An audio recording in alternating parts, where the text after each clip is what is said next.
Je continue et je demande à Monsieur Franco Lolia de bien vouloir venir répondre de ses actes et de ses opinions.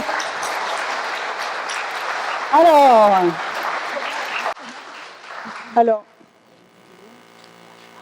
oui, on me dit qu'il y a des preuves audiovisuelles qui doivent être présentées afin de venir en appui de mes accusations, qui sont celles de la nation française, je le signale, je parle au nom de la République.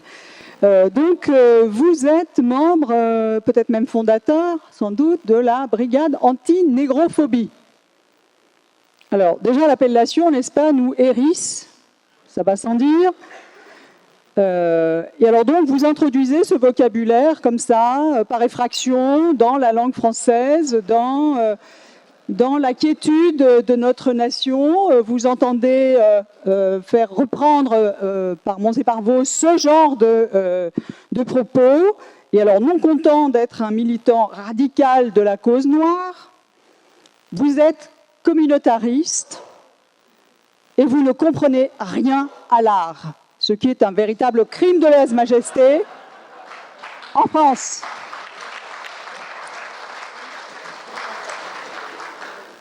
C'est sans doute l'accusation la plus grave d'ailleurs. Dans un pays qui cultive précisément l'exception culturelle, vous comprendrez que ce serait absolument insupportable. Je continue. De plus, de surcroît, vous perturbez régulièrement les commémorations de l'abolition de l'esclavage. Encore cette année, il a fallu sévir contre des membres de votre organisation. Donc, pour tous ces chefs d'inculpation...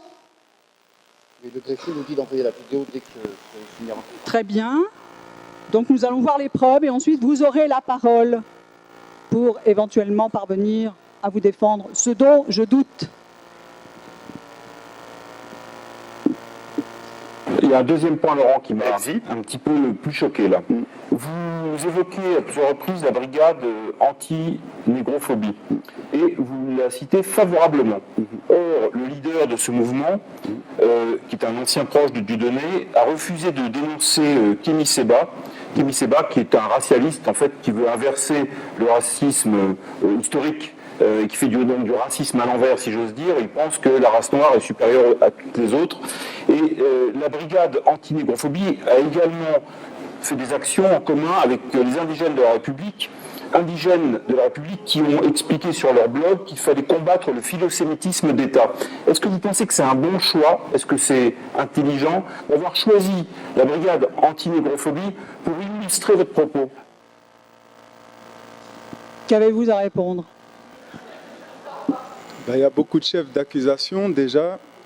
Ce que je tenais à dire, c'est que j'aurais aimé plaider non coupable, mais ce serait nier la réalité ségrégée dans laquelle l'État français, ou plus précisément le racisme d'État français, m'a enfermé avec beaucoup d'autres, en m'obligeant à supporter la mécanique discriminatoire des contrôles aux faciès, de la discrimination au logement, à l'embauche, de l'accès à une justice à deux vitesses que vous représentez, et le reste qui me rappelle chaque jour que certains bénéficient de la présomption d'innocence et que d'autres, comme moi, sont condamnés à porter le costume bariolé de la présomption de culpabilité. Ceci étant, vous m'accusez d'être communautariste, j'entends, mais moi j'affirme que votre système cultive l'art de transformer les victimes en coupables et les coupables en victimes. En plus de confondre volontairement les causes et les conséquences.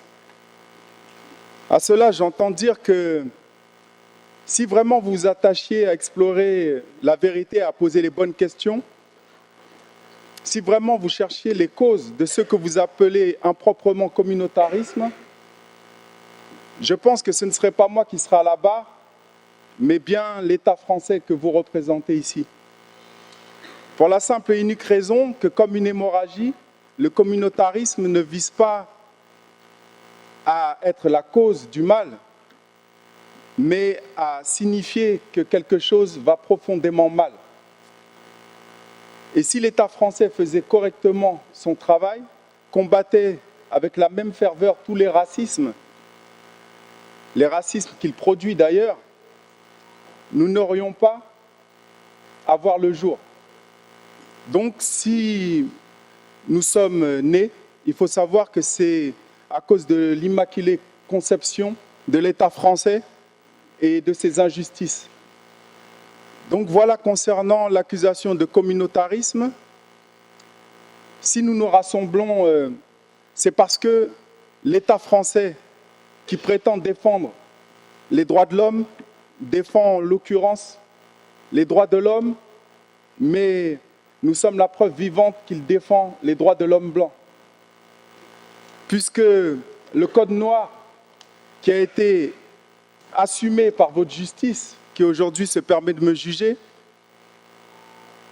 a décidé de nous sortir de l'humanité en nous reléguant à l'état de bien meuble, et jusqu'à l'heure d'aujourd'hui, nous ne savons même pas s'il a été annulé.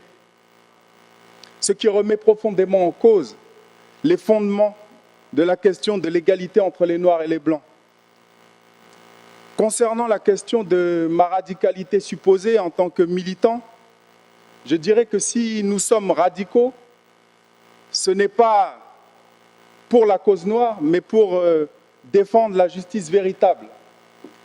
Mais nous nous attaquons donc au racisme d'État français, en l'occurrence, à travers la fenêtre de la négrophobie. La négrophobie qui est en fait le racisme anti-noir, qui nous a chirurgicalement ciblés.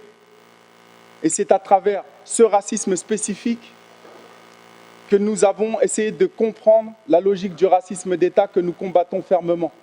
Donc nous ne sommes pas des militants de la cause noire, mais des militants de la justice véritable. Mais c'est parce que vous nous voyez noirs que vous nous confondez avec des militants de la cause noire. Ensuite, concernant la question de savoir si nous comprenons quelque chose à l'art, je vous poserai à mon tour la question de savoir de quel art parle-t-on. Parle-t-on de cet art colonisé, de cet art qui a hiérarchisé au sommet de la pyramide l'art entre guillemets blanc, qui désigne la musique classique comme étant au sommet de la pyramide des arts. Et lorsque l'on parle de nos arts à nous, on appelle ça de l'art primitif. À savoir que lorsque vous nous parlez de cet art, on réalise qu'il ne fait que perpétuer de manière invisible la même logique graduelle de l'échelle des races inventée par les Européens. Et donc cet art-là, nous ne pouvons le respecter.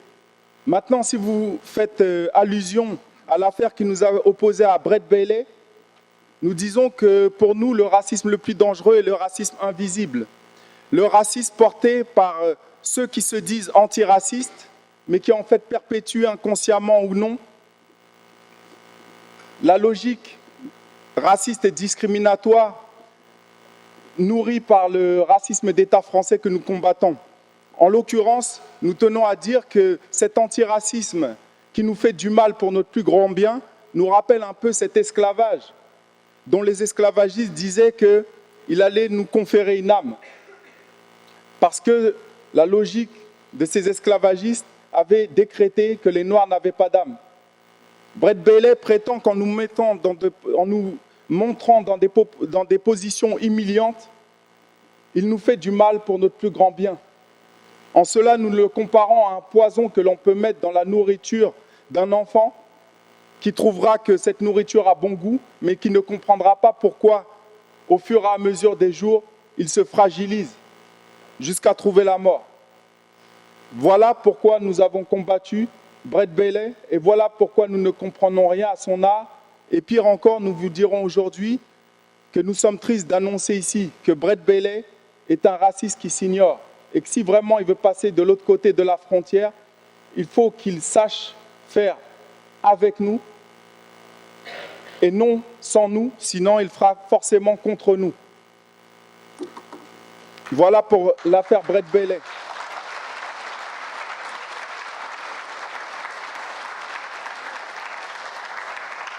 Je terminerai maintenant avec l'affaire des commémorations en disant que si on regarde les faits de manière objective, mais je ne reviendrai pas sur le fait qui veut que nous soyons constamment baignés dans la présomption de culpabilité, si on regarde les faits de manière objective, nous n'avons jamais troublé les commémorations, ou plutôt les mascarades de commémoration d'abolition de l'esclavage officié par l'État français, qui, rappelons-le, nous a réduits en esclavage et à peine à le rappeler. Mais par contre, la police française, ou en tout cas le bras armé de cet État français, ou plus précisément de ce racisme d'État, nous a à chaque fois violentés et a troublé les manifestations qui ont eu lieu, soi-disant pour nous commémorer. Alors, nous dirons, et nous terminerons par cela, c'est que quand on parle de mémoire, de la traite, de l'abolition et de l'esclavage, on va prendre les termes un par un. Si on parle d'abolition, ça sous-entend que l'on doit être reconnaissant envers un État français qui, rappelons-le, nous a réduits en esclavage, qui a déporté des millions d'Africains pour les réduire à l'état de biens meubles. Et en utilisant ce terme d'abolition, on laisse entendre que l'on devrait dire merci à nos tortionnaires, qui, par là même, continuent à effacer nos héros, héroïnes, résistants, résistantes et révolutionnaires.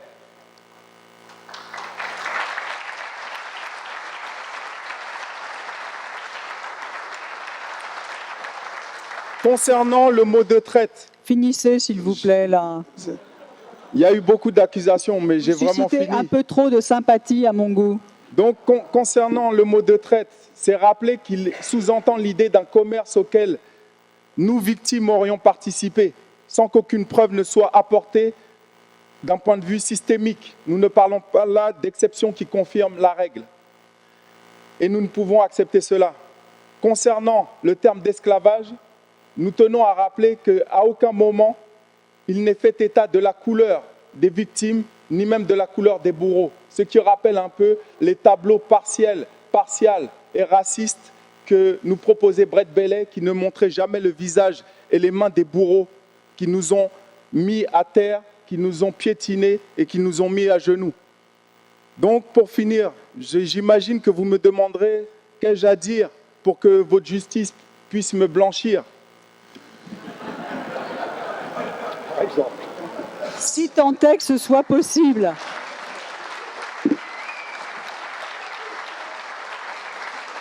Alors, je terminerai en vous disant que ça fait longtemps que j'ai compris qu'il était... C'est-à-dire, ça fait longtemps que j'ai compris que montrer patte blanche était une mission impossible pour un noir qui évoluait dans un monde de blancs.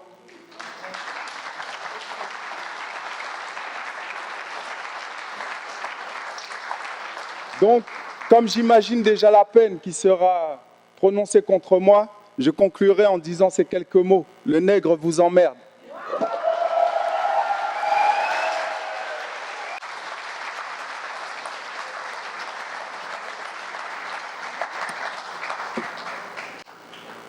Je ne sais pas qui a pris l'initiative de remplir cette salle de personnes aussi hostiles à la République. Mais visiblement, vous avez recueilli un assentiment. Je tiens à vous préciser tout de suite que vous n'avez pas le mien, évidemment. Vous vous en doutiez. Vous prétendez me donner des leçons de justice, de goût, de vocabulaire. Vous faites des jeux de mots douteux. Après tout, de quoi vous plaignez-vous? On vous a fait une place au quai Branly, hein?